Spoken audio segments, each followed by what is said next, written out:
tula at awit na madayang minamahal.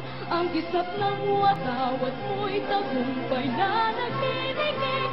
Ang bituin at araw na kailan pa may di magdididig. Lupa ang araw ng kalhanin magsigla.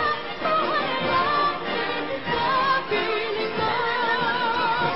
Aming ligaya na may mga amin at mga kailan dahil sa'yo.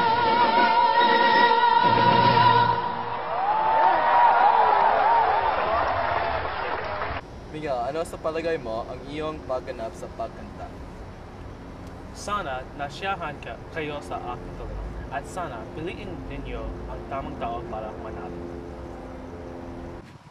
Pare, ang buses mo ay sobrang magandang na nalai ko ang sarili ko nung ako ay isang modelo.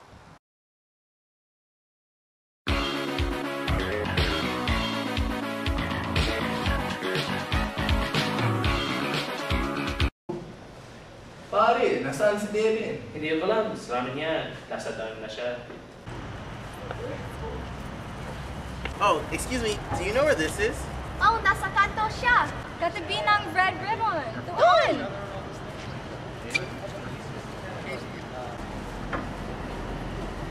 Oh, excuse me, you know where this is? Oo, nandoon. I do.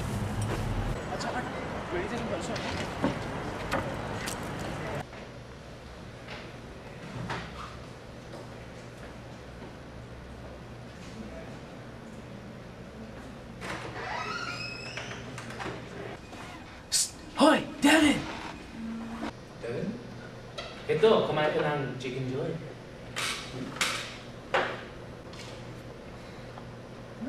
Masarap! Kamusta kayo? Jolly, jolly, Jollibee, jolly, jolly. Jolly, jolly, Jollibee, jolly, jolly.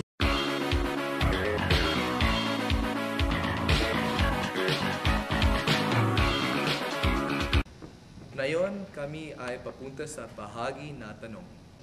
Victoria, ano ang sang importanteng bagay ng kailang ng ating sosyedad? Sa tingin ko na mas ikakabuti ng ating sosyedad kapag mayroong mapayapang mundo.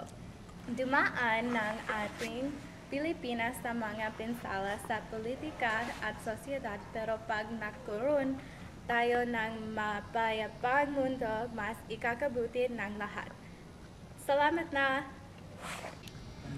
Ano ang ginagawa ng iyong pamilya ibig sabihin sa iyong buhay? Malakas ang loob ko. Importante ang suporta ng pamilya ko. Siya ay sobrang...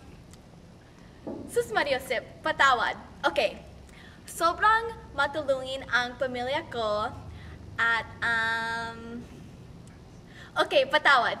Kasi ito ang pinakauna kong pageant at 16 na taon lang ako. Sa totoo lang, talaga lang matulungin ang pamilya ko. Salamat! Miguel, paano mo dulo kahirapan sa Pilipinas?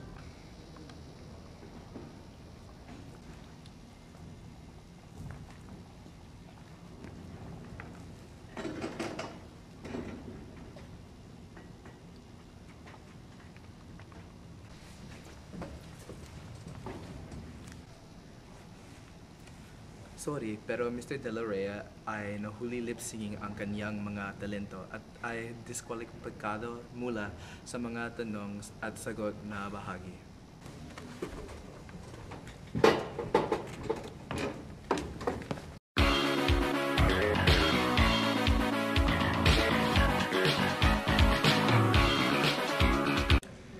Salamat sa Sunsilk Anti-Flat, ang buhok mo ay mas lulang lumago. Pero, pag-usapan natin kung ano nangyari.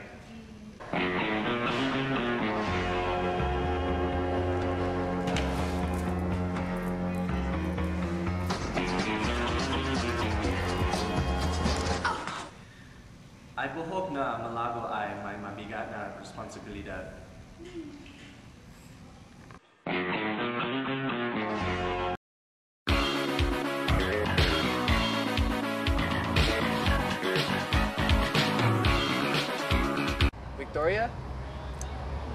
Ako ang mananalo kasi gusto ko maipagmamalaki ng pamilya ko.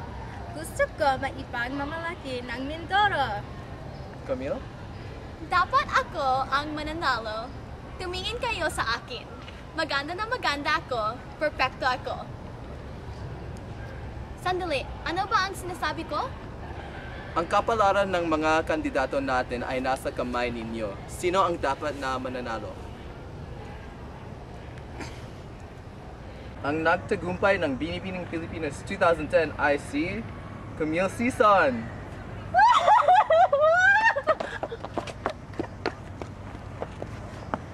Salamat! Maraming salamat sa inyong lahat.